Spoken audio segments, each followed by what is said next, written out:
Peter Navarro के ये शब्द, ये उस ग्लोबल टेंशन की एक झलक है जिसके बीच आज भारत अपनी मिलिट्री ताकत को एक नया आकार दे रहा है। और आज हम इसी कॉम्प्लेक्स दुनिया में भारत के महत्वाकांक्षी मिलिट्री मॉडर्नाइजेशन को समझने की कोशिश करेंगे। भारत अपनी सैन्य शक्ति को भविष्य के लिए तैयार कर रहा है, तो आज हम यही देखने वाले हैं कि कैसे नई टेक्नोलॉजी, स्ट्रेटेजिक पार्टनरशिप्स और आत्मनिर्भरता पर जोर भारत की डिफेंस कैपेबिलिटीज को पूरी तरह से बदल रहा है।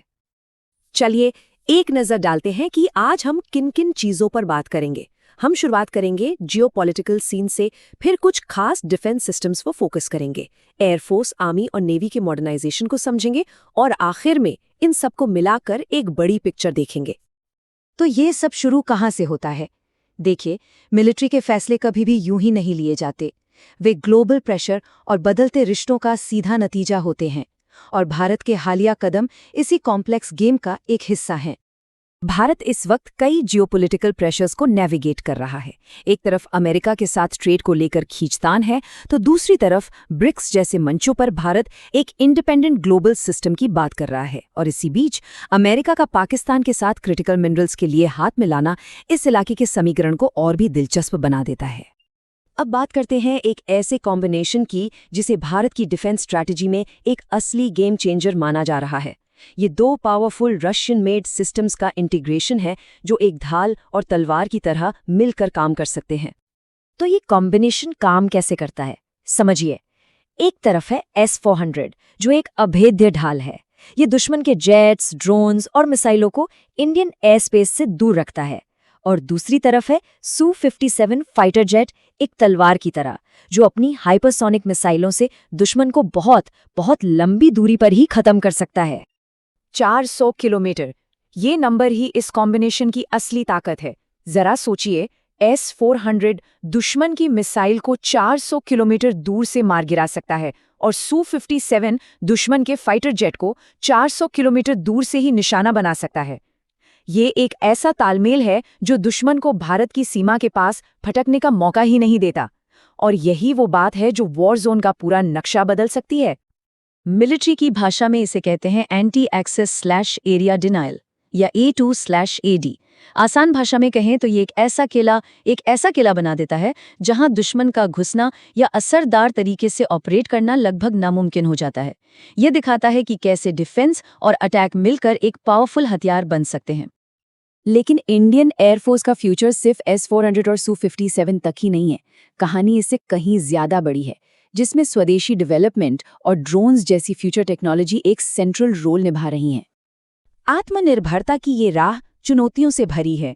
जैसे हमारे अपने बनाए तेजस फाइटर जेट्स में आज भी ब्रिटिश इजेक्शन सीटें इस्तेमाल होती हैं। और हाँ, तेजस मार्क 1A की डिलीवरी में देरी हुई है, पर लॉन्ग टर्म गोल एकदम साफ है। प्राइवेट सेक्टर के साथ मिलकर क्रिटिकल पार्ट्स को देश में ही बनाना और विदेशी निर्भरता को खत्म करना। और अब फ्यूचर की एक झलक। इंडियन एयरफोर्स हवाई जंग के अगले लेवल पर काम कर रही है। एक बहुत बड़ा हवा से लॉन्च किया जाने वाला ड्रोन स्वॉर्म सिस्टम। ये एक दो ड्रोन नहीं, बल्कि सैकड़ों ड्रोन्स का एक कोऑर्डिनेटेड अटैक है। और इनकी रेंज 1000 किलोमीटर। ये एक हैरान कर देने वाला नंबर है। इसका मतलब ये है कि भारत अपने फाइटर जेट्स को खतरे में डाले बिना दुश्मन के इलाके में बहुत अंदर तक हमला कर सकता है, चाहे वो उनका कमांड सेंटर हो या एयरबेस।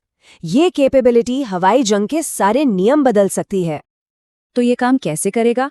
सबसे पहले इन ड्रोन्स को एक ट्रांसपोर्ट एयरक्राफ्ट से लॉन्च किया जाएगा।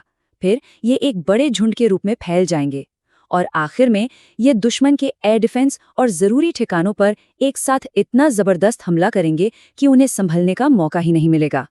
इसे सैचुरेशन अटैक कहते हैं, जिसे रोकना बेहद मुश्किल है। आसमान पर दबदबा बनाने की तैयारी तो ठीक है, लेकिन ये कहानी का सिर्फ एक हिस्सा है। जमीन और समंदर पर भी भारत अपनी ताकत को भविष्य के लिए तैयार कर रहा है। ये एक ओवरहॉल मिलिट्री ट्रांसफॉर्मेशन है जो भारत के डिफेंस के हर पहलू को कवर करता है। 1800, ये नंबर इंडियन आर्मी के फ्यूचर को डिफाइन करता है। FRCV प्रोग्राम के तहत अगली पीढ़ी के 1800 मेन बैटल टैंक्स को शामिल करने की योजना है। ये सिर्फ पुराने टैंक बदलने की बात नहीं है, ये जमीनी जंग की पूरी स्ट्रैटेजी में एक क्रांतिकारी बदलाव लाने की तैयारी है। ये कोई मामूली टैंक नहीं होंगे। इनमें AI powered fire control system, drones और सैटेलाइट के साथ रियल टाइम इंटीग्रेशन और दुश्मन के ड्रोन्स को नाकाम करने के लिए एडवांस सिस्टम्स लगे होंगे। इनकी हंटर किलर क्षमताएं इन्हें बैटलफील्ड में और भी ज्यादा खतरनाक बना देंगी। और अब चलते हैं समंदर की गहराइयों में। इंडियन नेवी का टारगेट है 12 नई न्यूक्लियर पावर्ड अटैक सबमरीन्स। ये नंबर इतना ज़रूरी क्यों है? क्योंकि न्यूक्लियर सबमरीन्स महीनों तक पानी के नीचे रह सकती हैं, जो उन्हें लगभग अदृश्य बना देता है। ये क्षमता न सिर्फ इंडियन ओशन में बल्कि दुनिया भर में भारत की पहुंच और ताकत को कई गुना बढ़ा देगी। और इस टारगेट को तेजी से पूरा करने के लिए एक बहुत स्मार्ट प्लान भी है। जैसे ही पहली 2 सबमरीन्स का काम आधा पूरा होगा, एक और मैन्युफैक्चरिंग फैसिलिटी शुरू कर दी जाएगी। इससे एक ही वक्त में 4 सबमरीन्स पर काम चल सकेगा और उन्हें नेवी में शामिल करने की रफ्तार काफी बढ़ जाएगी। तो इन सब अलग अलग पीसेस को, ड्रोन्स, टैंक्स, सबमरीन्स, जब हम एक साथ जोड़कर देखते हैं तो क्या तस्वीर उभरती है? ये सब मिलकर भारत के बदलती हुई स्ट्रेटेजिक सोच को दिखाते हैं। जब हम इन सबको एक साथ देखते हैं तो एक बहुत साफ पैटर्न दिखाई देता है। ये सिर्फ अलग अलग हथियार खरीदना नहीं है। एयरफोर्स एरिया पर कंट्रोल कर रही है, आर्मी जमीन पर दबदबा बना रही है और नेवी समंदर के नीचे अपनी ताकत बढ़ा रही है। हर ब्रांच एक खास फ्यूचर फोकस्ड कैपेबिलिटी बना रही है जो एक दूसरे को सपोर्ट करती है। तो इन सारे प्रोग्राम्स के पीछे का सबसे बड़ा आइडिया क्या है? ये एक सोचा समझा बदलाव है। एक ऐसी मिलिट्री फोर्स की तरफ जो इंटीग्रेटेड हो, हाईटेक हो और तेजी से आत्मनिर्भर बन रही हो। एक ऐसी सेना जो 21वीं सदी की मुश्किल चुनौतियों का सामना करने के लिए तैयार हो। और ये हमें एक बहुत बड़े सवाल पर लाकर छोड़ देता है। जैसे जैसे ये पावरफुल मिलिट्री कैपेबिलिटीज एक साथ आ रही हैं, जियोपॉलिटिक्स की इस शतरंज की बिसात पर ये वर्ल्ड स्टेज पर भारत के फ्यूचर रोल के बारे में क्या इशारा करता है? ये वाकई में सोचने वाली बात है।